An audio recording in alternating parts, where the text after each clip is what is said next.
I kind of liked how last video had a kind of little quiz like test kind of thing at the beginning of the video to see if you could guess what word it was. I think I'll try and replicate this time. But first you need some kind of clue. I wonder if any of these clues count.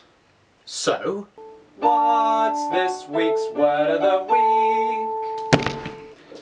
Hello, welcome to another interesting word of the week. We will be going through the dictionary to find out what this week's word is. What's this week's letter?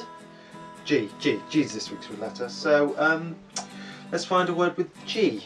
This week's interesting word is gesticulate. It might be another one of those words that I mess up quite often, and especially since today is one of those weird days where I completely lose the ability to talk. You might have to excuse me for making any serious mistakes. So gesticulate means to express by or make gestures, which might have been why I was making so many gestures in the intro. Gesticulation is a very good way of showing how enthusiastic you are about a subject. If you begin to gesticulate something to explain it, then you are generally quite involved, whereas there are a few people in the world who will explain or teach things in a very non-gesticulative manner. You will get some teachers which will go, yeah, so that's a circle. And circles are quite clever because you can have tangents on them. Tangents are usually right angles. These teachers, and if you're in school you'll know this, if you've been to school you will know this, if you've ever been taught by someone who does this, you will know how difficult it is to follow someone who doesn't take an interest or a passion in what they love or do. You know what I mean? The amount of people that would switch off for someone just saying, like that, without gesticulating or explaining it with gestures, you will end up switching off. There's just you're not being engaged on more of a level than what you're saying. Because the whole idea of human interaction is that you're being engaged on more than one level. If I just spoke to you, just the audio track, and left a blank screen, you wouldn't pay quite as much attention as you would as video. Just as much as you wouldn't pay as much attention to video as you would if there's audio, because there's two levels of communication going on. You are being more interested. Yeah, maybe. You can really tell when someone gets enthusiastic about what they talk about and what they love.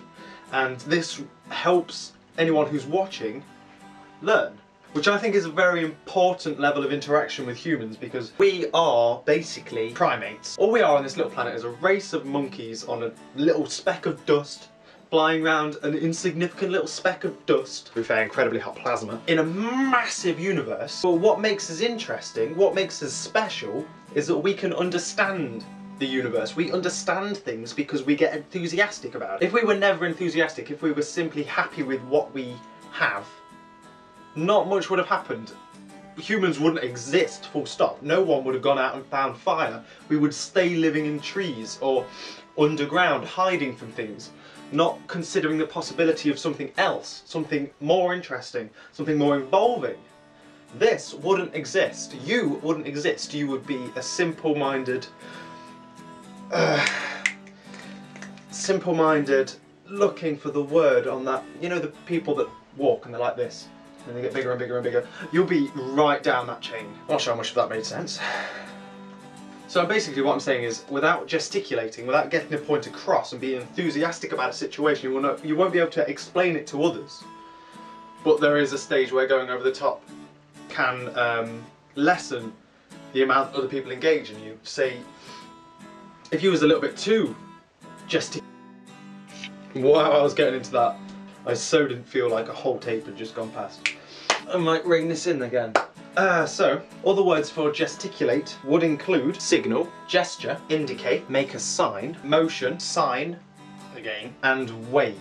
Something about these thesauruses, the last word is always a bit like half-hearted, you know? That's basically what I've got to say for this video. What? No. I'm forgetting something. Oh no! Gesticulating there. Ooh! Urban Dictionary's got a bit technical. This is quoted from Urban Dictionary, and this is the voice I will give them as well. Gesticulate, from the Latin word gesticulus, diminutive of gestus. I don't understand Latin, I could be miles wrong. If it is, I really apologise. Number 1, traditional verb, to make gestures, especially while speaking, as for emphasis. I'm beginning to think someone didn't type this, they clearly copied and pasted it from somewhere else. Number 2, a favoured word of dranku. Dranku. Number 3, now this is the one where it really becomes obvious that they copied and pasted the other two, sounds really perverted. Which I suppose it kind of does. The example they've given focuses on their number 3. Teacher, Robert won't stop gesticulating at me in public. So this is the end of the video. If you would like to see more videos like this, maybe go back in time to last week's word. You'll be able to click in the top left-hand corner of the screen. If you would like to advance forward in time and see next week's word, that will be possible by clicking in the top right-hand corner. You can only see the past, and thus it will be technically impossible for you to travel forward in time and see next week's video before I have actually reached there first and lived the moment and documented it and posted it online. I'm sorry for the inconvenience. Thank you for watching, but I'll still catch you later.